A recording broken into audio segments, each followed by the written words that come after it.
YouTube से। अच्छा, कब से देख रहे हैं? गुरुजी हम 1 साल से ऊपर हो गया अभी। अच्छा, तो काफ़ी समझ में आया होगा। हाँ जी गुरुजी को समझ तो बहुत आया। आचरण में उतर रहा है। उतर रहा गुरुजी। आप जब वो एक विकलांग थे वो वीडियो बनाते थे आप, हाँ हाँ हाँ। तब से हम देखते हैं गुरुजी। अच्छा, तब से। हाँ, काफ़ी समय हो गया। जी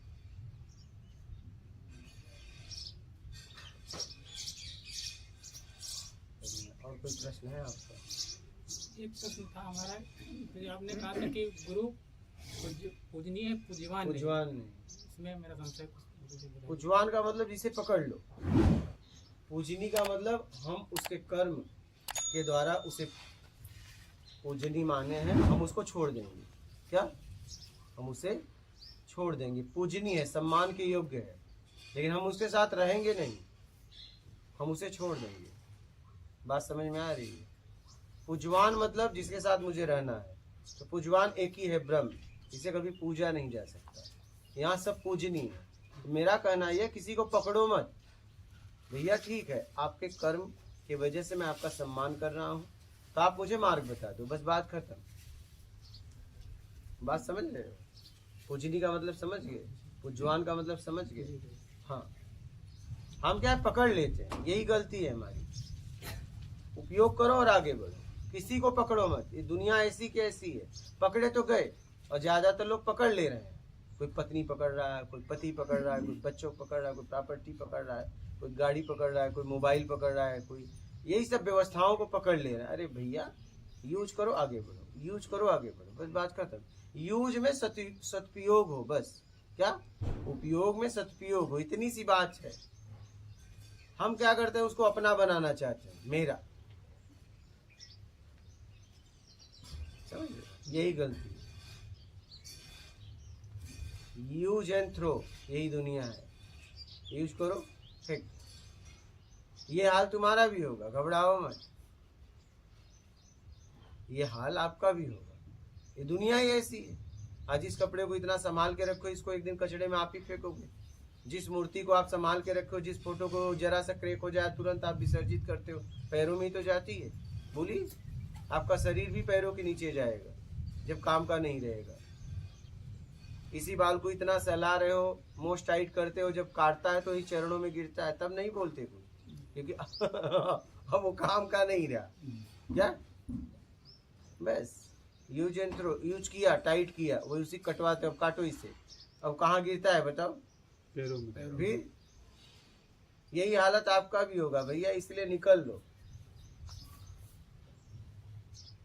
दुनिया ही ऐसी है, करोगे क्या? इसमें कोई दोषी भी नहीं है भाई। दोषी वही है जो दुरुपयोग कर रहा है। क्या? दुरुपयोग करने वाला दोषी हो जाता है। सदुपयोग कर जो, आगे बढ़ो। ये दुनिया ही ऐसी है, समझ रहे? बोलो। मुझे हम और हमारी पत्नी भी कभी कभी देख लेती है वीडियो, तो उसका संशय ये था कि गुरुजी आप कहते हैं कि हम किसी का नाम नहीं पूछते हैं और फिर बच्चे का वीडियो बनाते हैं। हाँ, तो हम थोड़ी पूछते हैं, तो समाज के लिए। आप कहाँ से आए हो, कहाँ से नहीं, ये तो होना चाहिए। घर से भाग के आए हो, कैसे आए हो। एक व्यक्ति मेरे पास आया, उसका रिकॉर्ड तो मेरे पास होना चाहिए। इतने लोग हैं, इतने लोग हैं, अगर कुछ करके गया तो उसका रिकॉर्ड तो एक होना चाहिए। तो हमें लोगों के लिए करना पड़ता है। बाकी ये देखो, अभी ये गए ना, मुझे इनका नाम नहीं पता। अब परिचय में तुमने नाम बोल दिया, लेकिन मुझे अभी भी तुम्हारा नाम नहीं पता। हमने नाम बोला ही नहीं, लेकिन मुझे, हाँ, तो मुझे नहीं पता है। अभी इन्होंने कुछ बोला, नाम मुझे नहीं पता है। जितने लोगों ने अभी नाम बोला, किसी का नाम मुझे नहीं पता। अब अगर नाम देखना है तो मुझे वीडियो देखने पड़ेंगे। आप समझ रहे हैं? अब जैसे फोन है, फोन आता है, उठाते, हेलो क्यों करते हो बताओ? हेलो का क्या मतलब? बोलो। मतलब बोलो। अरे हेलो का मतलब बोलो, तो सीधा कहो ना, बोलो। हाँ। हेलो का मतलब क्या है? हेलो का मतलब क्या है? बोलो। कोई अर्थ नहीं बिना। कुछ बातें ऐसे हैं कि हम आगे बात को बढ़ाने के लिए राम राम जी, जय माता जी, एक संबोधन देते हैं। ठीक है? कोई फोन उठा के कहता है राम राम जी, नहीं, वो हेलो नहीं करता। तो राम राम जी से हमारा कुछ भाव की शुद्धि लगती है तो राम राम जी, जय माता जी हमें ठीक लगता है। तो बात को बढ़ाने के लिए कुछ तो शुरुआत करनी पड़ेगी। प्रेजेंट हाँ प्रेजेंट दिखा देता है अभी। हाँ हाँ, वही मतलब कुछ तो शुरुआत कहाँ से करें, संबोधन कहाँ से करें। तो कहने का मतलब अब आपको मुझे कुछ आप प्रश्न पूछोगे, हम उत्तर देंगे, तो हम संबोधन कैसे करें, क्योंकि व्यवहारिक जगत है। तब सीधा हम कैमरा चालू करके बोले पूछो क्या पूछोगे। अरे पहले मैं आपको खोलूं क्या। अब मैं सीधा कह देता अच्छा पूछो क्या पूछना है, तो आप पूछ पाते क्या, एकदम भ्रमित हो जाते। मैंने आपसे कहा आप अपना परिचय बताइए, उसमें क्या हुआ, आप खुले, हम एक दूसरे से बातें किए। अब आप मुझसे खुल के बात कर सकते हो, इसीलिए ये परिचय का वीडियो बनाया कि आप मुझसे खुल पाए। अब मैं सीधा जैसे ही आप बैठा मैं बोला पूछो क्या प्रश्न पूछना है, तो क्या करते आप, सब पका जाते ना। परिचय पूछने में हम आपसे, आप हमसे खुल गए, अब आप अपनी बात रख सकते हो। और उससे एक लाभ और है कि रिकॉर्ड भी हमारे पास है। कहीं आप घर से भाग के तो नहीं आए हो। अभी गुजरात से एक व्यक्ति भाग के आया था, तो उसका आखिरी कॉल उसने स्विच ऑफ करने से पहले आखिरी कॉल इस नंबर पे किया था, तो उसकी इंक्वायरी हुई, एक ही कपड़ा में आया था। फिर इंक्वायरी हुई तो पुलिस स्टेशन से इस नंबर पे फोन आया, तो हमने उसको फोटो भिजवाया, आदमी पक्का हुआ, उसके घर वाले आके लेके गए। तो हमारे पास रिकॉर्ड तो रहना चाहिए ना, है या नहीं बताओ जी। आप हमारे पास आए हो, अगर कुछ कल यहाँ होगा तो इसका जिम्मेदार कौन होगा बताइए। मैं ही रहूंगा ना, और कोई रहेगा, हमें रिकॉर्ड तो रखना पड़ेगा। तो इसमें परिचय का वीडियो बनाने में बड़ा फायदा है। हाँ ये है, परिचय वीडियो 16 तक ही बन रहा है, उसके आगे नहीं बनेगा, उसके आगे सीधा सत्संग होगा। यहाँ पे कैमरे लग जाएंगे। क्या 16 तारीख गुरुजी तो हमें खींच लाई यहाँ तक। हाँ 16 के बाद मैं आपसे इतना नहीं पूछ रहा कहाँ से हो कहाँ नहीं। यहाँ दिन में एक आध बार सत्संग हो गया, आए हो बैठो आराम से, इंतजार, मैं अंदर हूँ तो अंदर हूँ, इंतजार करो तो ठीक है, नहीं नर्मदे हर चल अपने घर। हाँ समझ गए, अपनी जिंदगी ऐसी हो जाएगी। कहीं बैठा हूँ तो बैठा हूँ, देखेंगे आप आए हो ना तो बैठो, पानी वगैरह पियो, यहाँ के सिस्टम में जियो।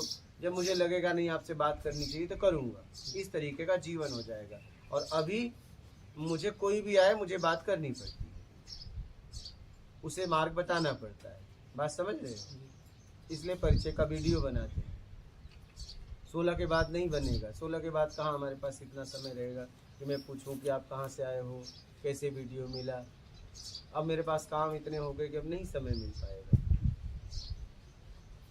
अब आप देखिए, मैं आपको बताऊं, मैं सुबह से उठा हूं, अभी तक मेरे मुंह में बस पानी के अलावा कुछ नहीं गया है, क्योंकि मेरे पास ऐसा नहीं है, समय ही नहीं है।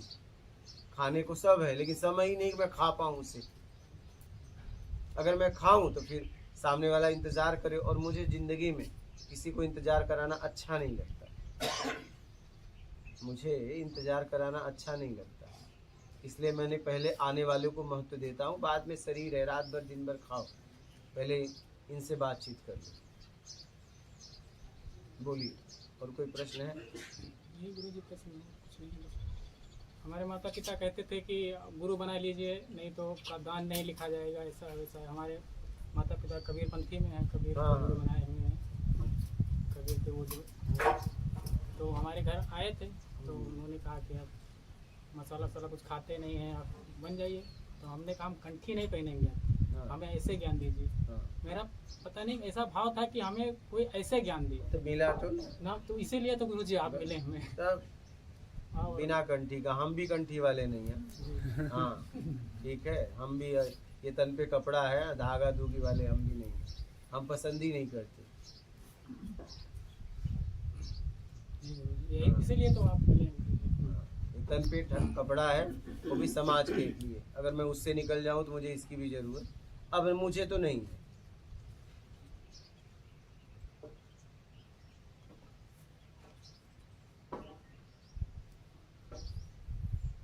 तो संसार ये प्रकृति कल्प वृक्ष है, देखो आप जैसा आपको चाहिए था मिल गया, देखो। हाँ इसलिए मैं कहता हूँ ना, प्रकृति कल्प वृक्ष की तरह है, जो चाहिए वो आपको मिलेगा, बस उसके लिए आप भाव बनाओ और काम करो। देखो आपको मिला ना। हाँ गुरु ज्ञान का प्रतीक होता है, कंठी का नहीं। बहुत फोर्स किया गया हमें गुरु जी के आप बना लीजिए ऐसे, मतलब वो हमारा अंदर से यही भाव नहीं होता था। कोई गुरु अगर बैठता तो एकदम नहीं। हमारा ये भाव नहीं बनता था, हम किसी के सामने बैठते नहीं, क्योंकि वो पहले यही बात करते थे कि आप पहनिए, ये करिए, वो करिए। हमें पता नहीं कि किसी का समझ में नहीं आता कुछ। एकदम। हमने कभी कोई रामायण और गीता ये कुछ भी नहीं पढ़ा। हम जब से थोड़ा बहुत समझ हुई, हम मंदिर भी कहीं ज़्यादा नहीं जाते थे। बस यही हम गुरुजी आप नहीं मिले थे, इससे पहले भी हमारा यही भाव था, कर्म ही पूंजा है। वो कर्म अगर अच्छा करोगे तो अच्छा मिलेगा, बुरा करोगे तो बुरा मिलेगा। पता नहीं हमारे अंदर से यही भाव है। निष्काम कर्म पूजा है। जब आप जरूरतमंद की सेवा करते हो तो वो कर्म पूजा है। कर्तव्य करना, ठीक है, जिम्मेदारी निभाना, ये पूजा नहीं, इसको ना समझ लेना। निष्काम कर्म, जरूरतमंद। जी हाँ, आपका वीडियो सुनने के बाद ही तो हमें ये समझ में आया हाँ, कि निष्काम कर्म कैसे किया जाता है और ईमानदारी की कैसे बारीकियां हैं जो वो हमें समझ में आई सब, कि कैसे कैसे क्या करना। बहुत चीज़ हम ऐसे जानते ही नहीं है गुरुजी, बहुत लोग ऐसे ही कि जानते ही नहीं है कि ईमानदारी की बारीकियां कुछ कुछ कैसे बेईमानी हो जाती है और वो जानते भी नहीं है कि। तो आपका वीडियो सुन के गुरुजी बहुत समझ में आया हमें, और बता भी बहुत कुछ हमने गुरुजी। ये 1 मई से हमारा ये भाव बन रहा था कि आज जाएंगे, और गुरुजी आज पहुंच पाए आपके पास। अच्छा है, आगे अपना ख्याल रखिए।